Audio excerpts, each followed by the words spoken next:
সালামকে সৃষ্টি করব। ফেরেশতা মাটির মধ্যে আগমন হইল। আগমন হওয়ার পরে মাটিকে এক থাপা দিবে, থাপা দিয়ে মাটি নেওয়ার জন্য যে থাপা দিবে, in the meantime stop. মাটি বলতেছে স্টপ, তুমি আমাকে নিতে পারবে না। কেন নিবা তুমি আমাকে? তার কোনো কারণ থাকতে হবে। ফেরেশতা বলতেছে, ও মাটি, তোমাকে যে সৃষ্টি করেছেন আমার আল্লাহ তাআলা আমাকে হুকুম দিয়েছেন এক মুঠো মাটি নিয়ে হযরত আদম আলাইহিস সালাম থেকে মানব জাতিকে এক এক করে সৃষ্টি করবেন। মাটি বলতেছে না, এটা হতে পারে না। আমার থেকে মাটি নিয়ে যেই মানব জাতিকে সৃষ্টি করবে সেই মানব জাতি আমার বুকের উপর দিয়ে হাঁটাচলা করবে। হাঁটাচলা করে আমার আল্লাহর সাথে মুনাফিকি করবে, মানুষের উপর জুলুম করবে। আমি সহ্য করতে পারবো না, কিছু বলতেও পারবো না। অতএব তোমার নেওয়ার দরকার নাই, তুমি চলে যাও। মাটির এই আশ্চর্য হুমকি শুনে ফেরেশতা চলে গেলেন আল্লাহ তাআলার কাছে। ও আল্লাহ, আমি মাটি তো নিতে পারি নাই। কেন নিতে পারো নাই? ও আমার আল্লাহ। ফেরেশতা বলতেছেন, আল্লাহ আমি মায়ায় পড়ে গেছি, মাটির মায়ায় পড়ে গেছি। মাটি তো আমাকে নিতে দেয় না।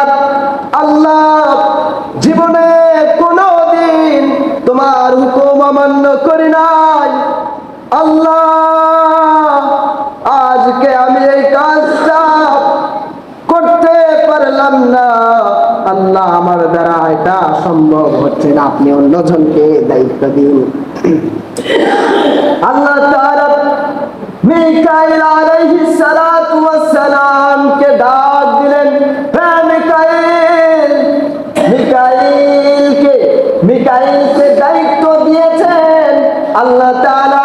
আসমানের মেঘে মেঘে ঘর্ষণ হয় এবং বৃষ্টি প্রদান করে। বৃষ্টি প্রদান করার দায়িত্ব নিয়োজিত রেখেছেন আমার আল্লাহ মিকাইল আলাইহিস সালাম। মিকাইল আলাইহিস সালামকে ডাক দিলেন, মিকাইল তুমি যাও জমিনের মধ্যে গিয়ে এক মুষ্ঠ মাটি নিয়ে আসবে। আমি তোমাকে এই দায়িত্বটা দিলাম। হযরত মিকাইল আলাইহিস সালাম জমিনের মধ্যে